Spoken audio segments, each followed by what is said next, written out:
Good morning. And a beautiful morning it is. I have a few announcements today. Meetings Thursday, 6 p.m.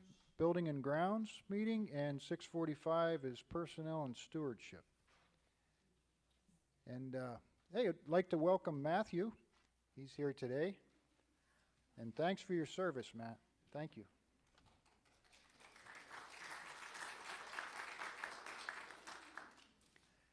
At this time, I'm going to ask anybody online if they have any prayer or praise requests. Your function keys.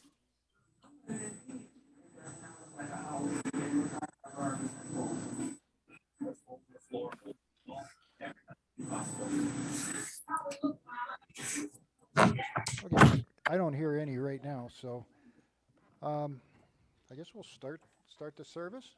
Thank you.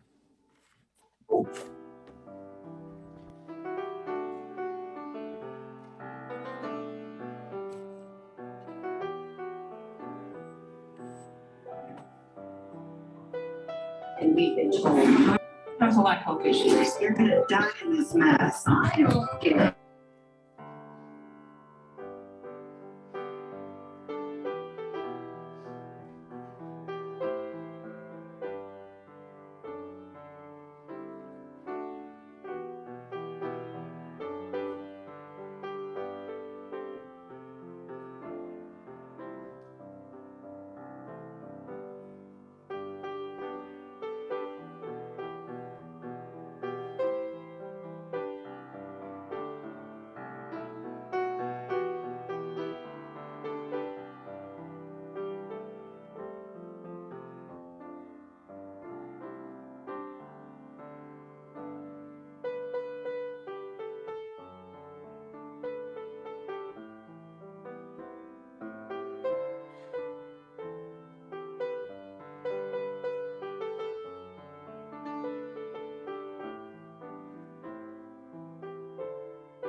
Delighted to see you here this morning. I would invite you to stand if you are able, and let us join responsively in the call to worship printed in your bulletin and on the screen.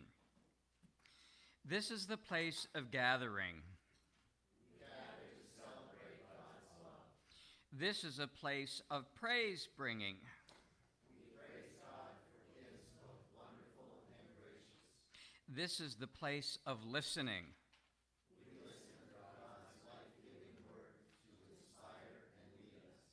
This is the place for building faith community. Join the community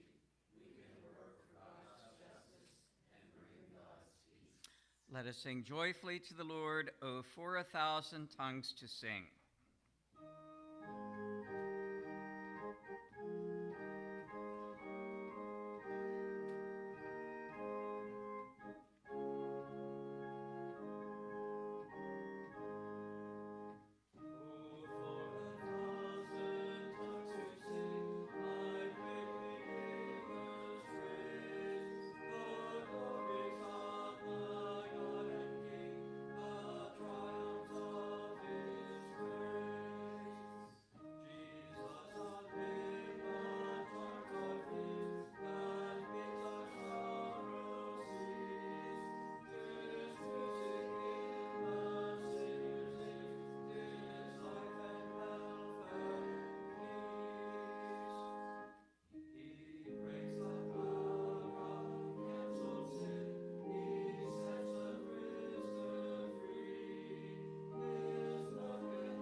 Please join with me in the prayer of praise and adoration. In unison, shall we begin? We lift our voices to bless you, O God. We bow down before you in humble adoration. You are honored among the hosts of heaven. Your word spreads throughout all the earth. We proclaim you God of all creation, who sent Christ to redeem the nations. Filled with your Spirit, we sing in jubilation. We are your people, and your love endures. For all the mercy you shower upon us, we give you glory. Amen. Please be seated. At this time, we will have our first reading. Karen is going to read from 1 Corinthians chapter 12, beginning with verse 27 and continuing through verse 31.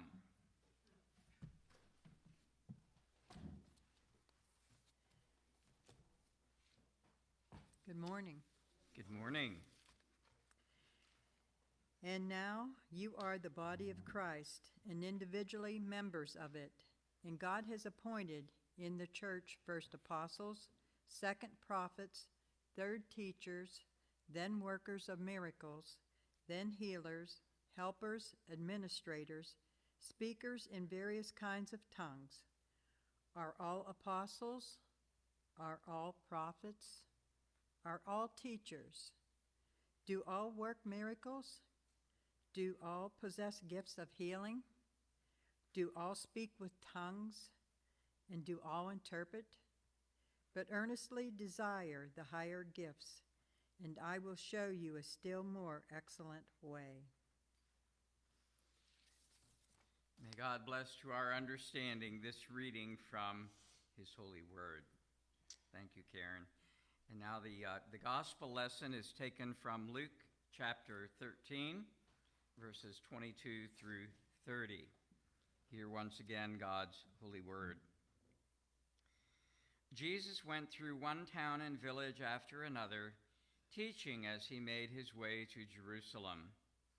Someone asked him, "Lord, will only a few be saved?" He said to them, "Strive to enter through the narrow door, for many, I tell you, will try to enter and will not be able. When once the owner of the house has got up and shut the door, and you begin to stand outside and to knock at the door, saying, 'Lord, open to us,' then in reply he will say to you, 'I do not know where you come from.' Then you will begin to say, 'We ate and drank with you, and you taught in our streets.' But he will say, 'I do not know where you come from. Go away from me, all you evildoers.' There will be weeping and gnashing of teeth when you see Abraham and Isaac and Jacob and all the prophets in the kingdom of God, and you yourselves thrown out. Then people will come from east and west, from north and south, and will eat in the kingdom of God. Indeed, some are last who will be first, and some are first who will be last." The word of the Lord. Thanks be to God. Would you bow your head with me in a moment of prayer? Let the words of my mouth and the meditation of our hearts be acceptable in your sight, O Lord, our rock and our Redeemer. Amen. In my reading this week, I came across a list of some contemporary signs on doors of different businesses, and I just have to share them with you. It was fascinating. Some of them were rather humorous as well. On the back door of a car dealership, "The best way to get back on your feet is to miss a car payment." On the door of a veterinarian's office, "Back in a few minutes. Sit, stay." On the door of a muffler shop, "No appointment necessary. We'll hear you coming." On the door of a computer store, "Out for a quick bite." On the door of a funeral home, "Drive carefully. We'll wait." On the door of a hospital maternity room, "Push, push, push." On the door of an eye doctor's office, "If you can't see what you're looking for, you've come to the right place." Yes, we find that signs are important in our life and our time, aren't they? In a different way, signs were important, a part of life in biblical times. This was the challenge that people constantly were throwing at Jesus. Show us a sign. Give us some dramatic proof, a signal. Hit us with exciting proof. Wow us with the flashy miracle that will convince us without any question that you really are the Son of God. Well, at first, Jesus met these demands with a sigh. "What more do you want me to do to you? You have seen my healing miracles. You have seen me feed 5,000 people. You have seen me calm a storm. If you are not convinced by these signs, then what sign will do it for you?" But you remember, of course, that ultimately Jesus did give yet another sign, the greatest sign of all, the sign of the cross. What a powerful, moving, eloquent sign that is. The cross is such a dramatic symbol of unconditional love, of unwavering forgiveness, of amazing grace, unflinching commitment, sacrificial service. And then you will remember that when Jesus came out of the tomb, he said, "Look at this now. Here is how I want you to live. I want you to take up my cross and live in the spirit of unconditional love, unwavering forgiveness, amazing grace, unflinching commitment, and sacrificial service. But you see, too often, our problem is that we like to talk about the cross and sing about the cross, but we are not really sure that we want to live like that. Let me show you what I mean by a couple of quick illustrations. In the Peanuts comic strip, there's such a wealth of information there. I love using that. Lucy is madly in love with Schroeder, the musician, but she cannot get his attention. He just sits on the floor and plays his toy piano with such great intensity, and he absolutely ignores Lucy. She tries and tries to make him turn his head in her direction and win his love, but to no avail. Schroeder just simply ignores her. Finally, Lucy, very frustrated, says, "Schroeder, do you even know what love is?"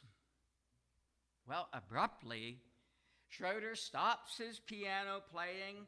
He stands up on his feet and he says precisely, "Love is a verb. It means to be fond of, to value. It's to have a strong affection or attachment to or devotion to a person or persons." Then he sits back down and automatically resumes his piano playing. Lucy sits there, stunned for a moment, and then she says sarcastically, "On paper, he's great." That's where I got the title for this sermon. And that was how Jesus must have been feeling about the religious leaders of his day. Oh yes, on paper they were great. They looked pious, they sounded religious, they spoke high-sounding theological words into the air. They prayed fervently, they rushed to the temple constantly, but somehow it just never got translated into the way they actually dealt with people. They talked about love, but they never got around to being loving. You see, they were outwardly religious, but they did not know how to help and serve. Yes, they were great on paper. They were so heaven-bound that they were no earthly good. Now here's another way I can illustrate it for you.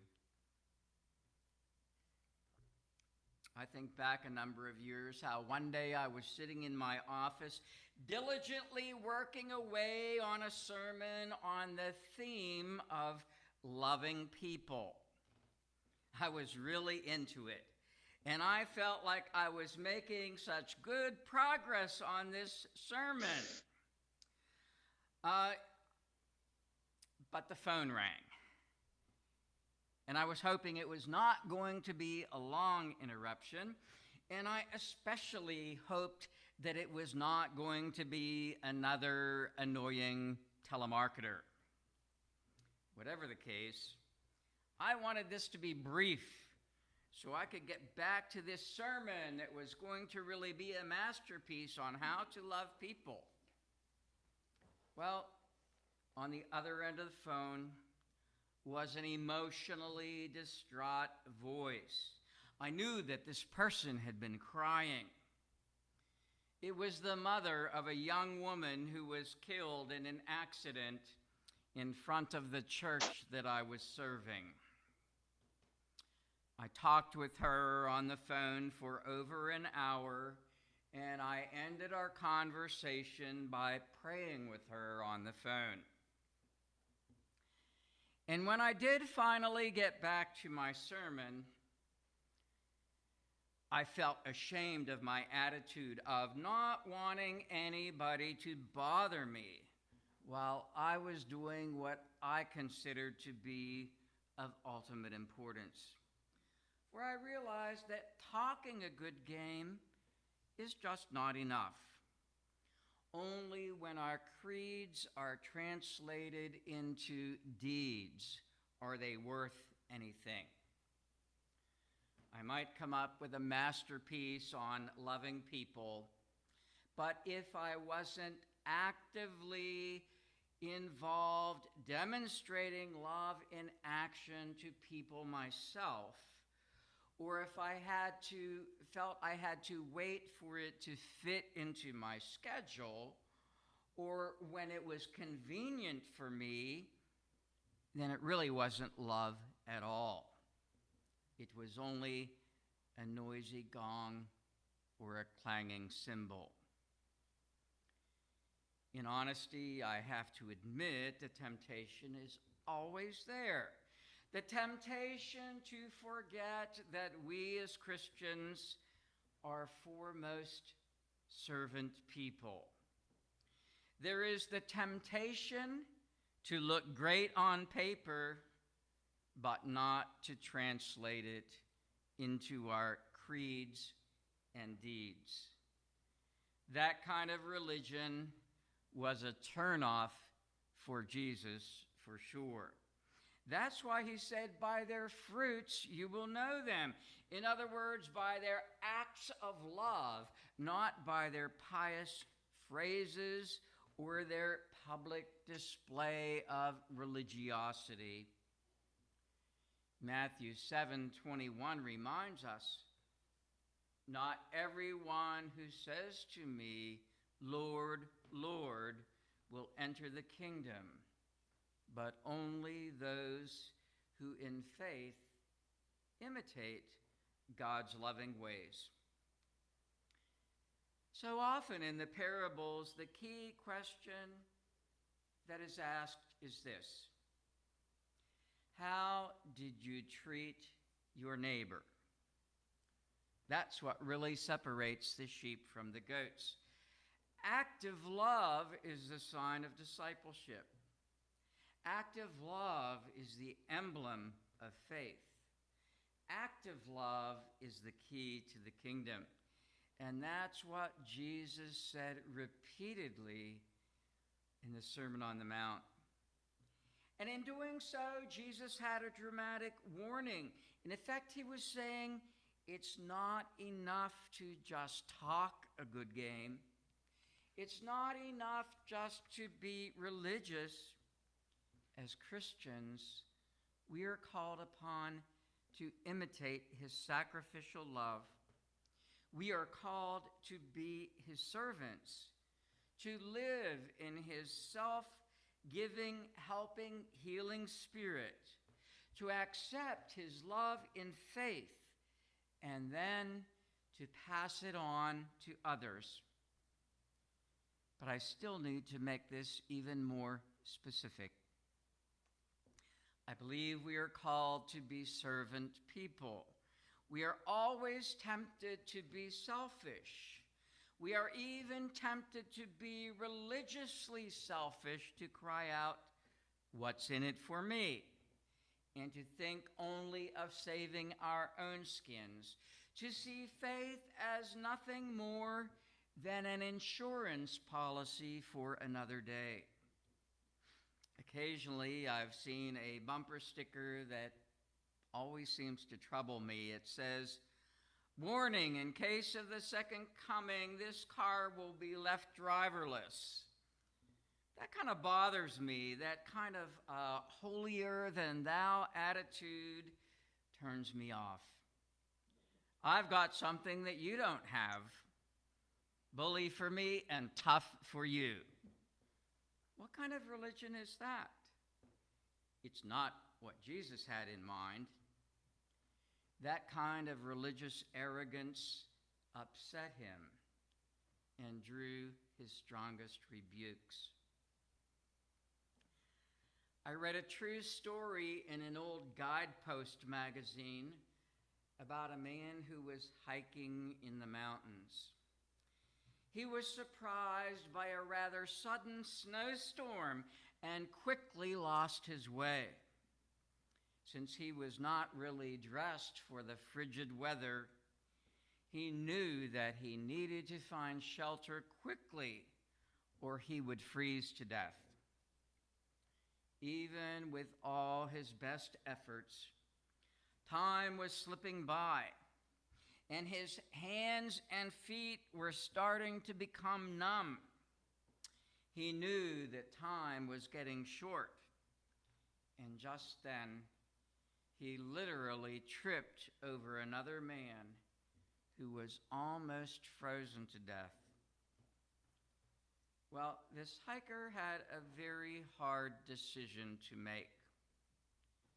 What should he do? Forget about the man and continue on trying to save himself? Or should he try to help the stranger in the snow? Well, he started to walk on, but he couldn't really do it. He came back and he threw off his wet gloves. He knelt down beside the man. He began to talk to him and to massage the stranger's arms and legs. Soon, the man in the snow started to respond, and together they were able to find help. The hiker was later told by doctors that helping the man in the snow saved his own life. For you see, the numbness that had stricken him vanished while he was massaging the stranger's arms and legs. That is what Jesus meant when he said, when we try to selfishly save our lives, we lose them. And when we lose our lives for others, that's when we get saved. So we need to beware of being so selfish that we miss the world of service. I believe we are called to be a gracious people. Some of the religious leaders in Jesus' time were so narrow, so harsh, so critical, so judgmental that they weren't very gracious, and that really bothered Jesus. He urged us instead to live in a spirit of forgiveness and grace. In addition, we're called to be a committed people. Some of you might have heard of the name of Dr. M. Scott Peck, who wrote a best-selling book a while ago called The Road Less Traveled. And in another one of his books called People of the Lie, he writes about one of the most difficult counseling situations with a woman that he calls Charlene. At a crucial point in her counseling, right after she complained that everything in life seemed meaningless, Dr. Peck asked her, "Well, what do you think the meaning of life is?" "We exist to serve God," Charlene said in a rather flat and monotone voice. But then she screamed out, "But I don't want to live for God. I don't want to serve him. I can't do it. I won't do it. I want to live for me and do what serves me. I want to live for my own sake." Even if we were thinking it, Most of us would never say something like that out loud, so graphically or irreverently, but you know as well as I do that we have our own little subtle ways of saying that. Here's how one poet expressed it. Yes, I'll go where you want me to go, dear Lord. Real service is what I desire.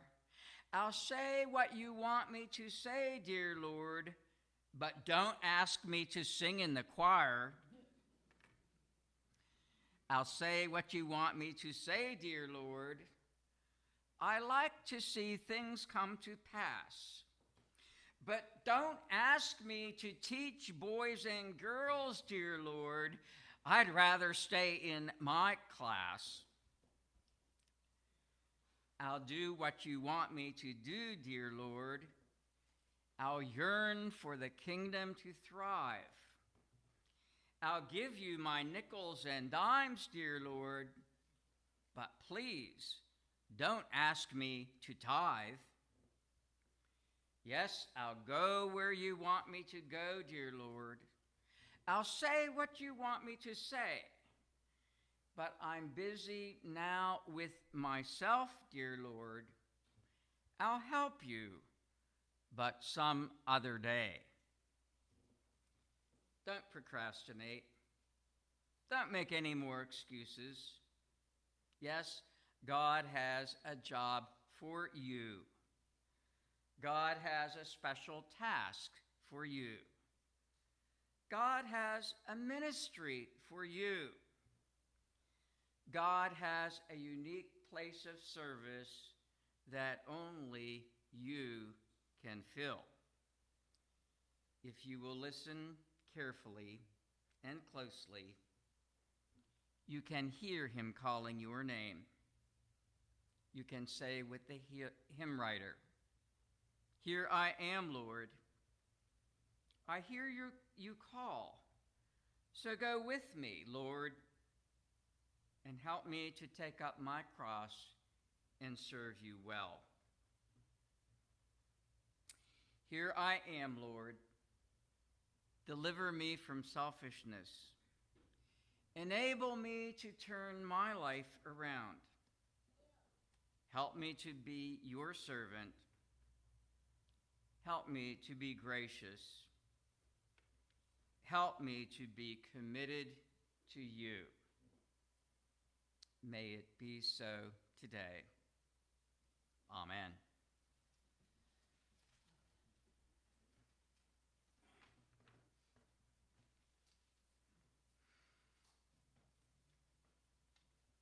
I was asked to share, I got two different messages. Tina called me Friday saying, asking prayers for Chuck McKay with a mass in his bladder and will be having surgery October 22nd. And another person asked prayer for Chuck McKay as he's been diagnosed with cancer of the liver and will be undergoing treatment later this month. So at any rate, it's some form of cancer that requires treatment. So please keep Chuck in your prayers. Are there other praises or concerns that you would like to share this morning? Yes, Andrea. I would like prayers for Tom's cousin Beverly. She had a really major surgery on her lung, trying to remove cancer. She really is in bad shape. If you could have prayers for her. All right, for Beverly, who had surgery on her lung. Thank you. Anyone else? Yes. We need prayers for Don Elliott. We just realized that his cancer's returned and it moved to his spine and he's going to have radiation therapy. Okay. Don Elliott, the cancer has returned to his spine and he requires radiation treatment.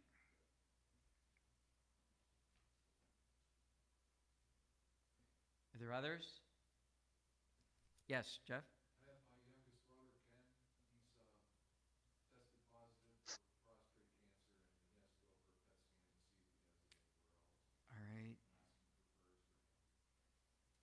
friend with prostate cancer and seeing if it has spread anywhere else. Anyone else? Yes. Yeah, our grandson Chase, he came down with COVID, and our daughter Carrie has COVID too, and she seems to be the worst of it too. She kind of like the other day lost her sense of smell and taste, and she's fully vaccinated. Mm-hmm. You know, one of those breakthrough cases. Right.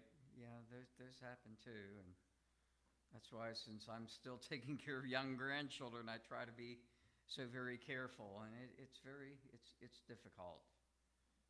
So. Yeah, she's a speech pathologist, and she works, you know, at a school or whatever with the young kids, and Mm-hmm. you know, her office is kind of cramped or whatever, so Right. it just you just wonder if she picked it up from there or what. Yeah. Anytime you're kind of in a confined space, can't get paranoid about it, but it's a whole different life, isn't it? Okay. Anyone else?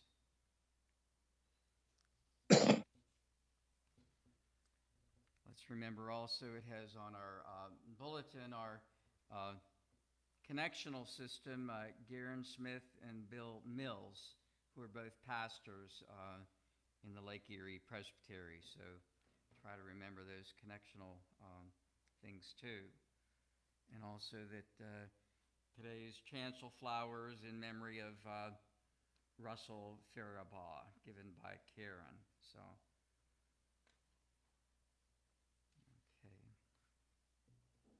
okay.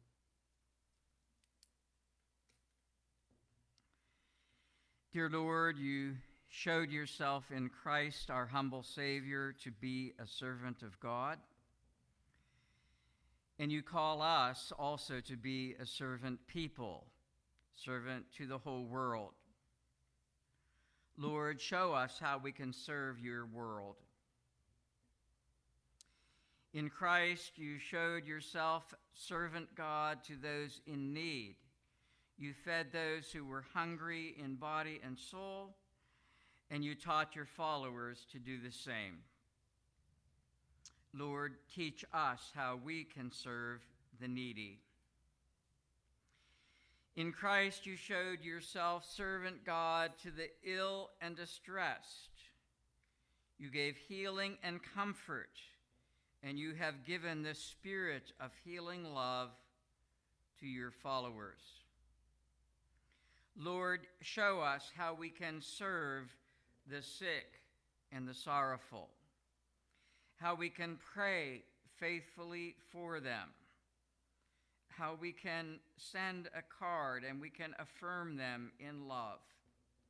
And so we lift before you those with special needs at this time, for those who have contracted COVID and the fears related to that and the frustration, for Ken with prostate cancer, for Don Elliott as the cancer has returned to his spine, and for Beverly, who had a serious surgery on her lung and is still not doing well.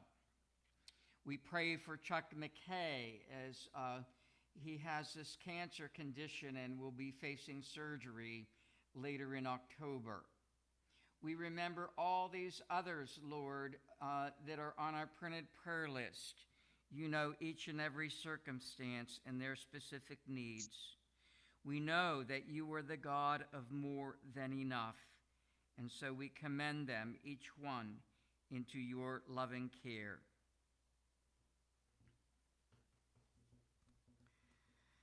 In Christ, you showed yourself to be a servant God. You were a messenger of truth and hope, preaching to all who needed good news.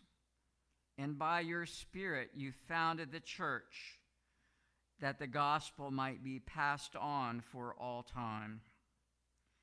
Lord, show us how we can serve those who seek after truth and meaning. In Christ, you showed yourself as servant God, even to those whom respectable society rejected. You were a friend to tax collectors and to prostitutes. You touched and healed those with leprosy, the insane. You told your followers that what they do for the least of humankind, that they do for you. So, Lord, show us how to serve the outcast in our society. In Christ, you showed yourself to be a servant God. You washed the feet of your own disciples, and you called them friends. You instructed them to do that for one another, what you had done for them. And so, Lord, show us how to best serve one another. In Christ, you showed yourself to be a servant God. You took up the cross of suffering to show us there is no limit to your love. And you called for your followers to be ready to do the very same. So, Lord, show us how we can give ourselves in order to serve others and to serve you. Lord, this morning we thank you that we are not only your servants, but we are called your children, heirs to your kingdom of love and joy through Jesus Christ, our servant, brother, and Lord, who taught his disciples to pray, saying, Our Father, who art in heaven, hallowed be thy name. Thy kingdom come, thy will be done, on earth as it is in heaven. Give us this day our daily bread, and forgive us our sins, as we forgive those who sin against us. And lead us not into temptation, but deliver us from evil. For thine is the kingdom, the power, and the glory forever. Amen. When the Lord sends us as his messengers into the world, he motivates us to give both generously and sacrificially as a sign of our gratitude for all he has done for us.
Eternal God, from whom we have received all things, we return these gifts as symbols of our sacrifice and our work.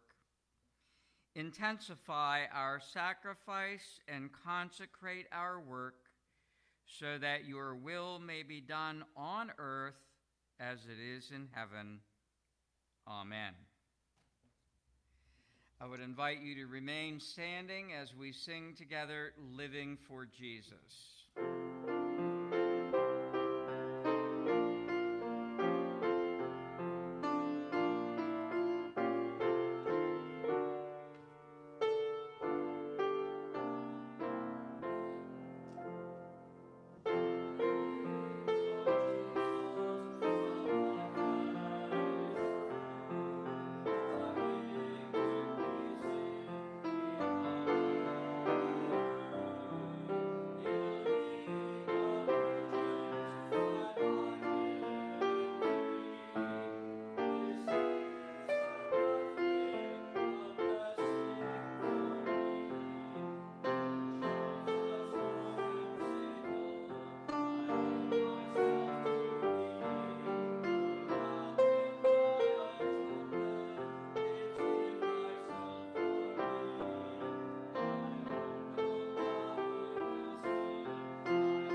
The listening is over, and now is the time for action. We are done with self-glorification. We are done with self-justification. We are done with denial, apathy, and pride. We will walk humbly with God. The Lord bless you and keep you. The Lord make his face to shine upon you and be gracious to you. The Lord lift up his countenance upon you and grant you peace. Amen.